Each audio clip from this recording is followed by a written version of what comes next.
করে ভাড়া দিতে চাইলে চোখের পানি ছাইরা দেয়। আমার দায়বদ্ধতা সেই চাওয়ালা শ্রমিকওয়ালা ভাই বোনদের প্রতি, যে 50 টাকা 100 টাকা দিয়ে আজকে আমার র্যালি কইরে দেয়।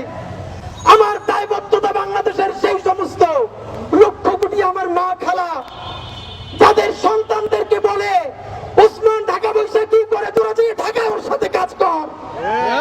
যারা আমার জন্য জুমাবারে আমার যে মায়েরা রোজা রাখে, আমার যে মা খালারা রোজা রাখে, সন্তানকে আমার কাছে পাঠায়, বাড়ির 2-4 টাকা জমা আমাদের জন্য পাঠায়, ওসমান হাদির সংসদে কথা বলবে আমার সেই মা বোনদের জন্য, আমার খালাম্মাদের জন্য ইনশাআল্লাহ।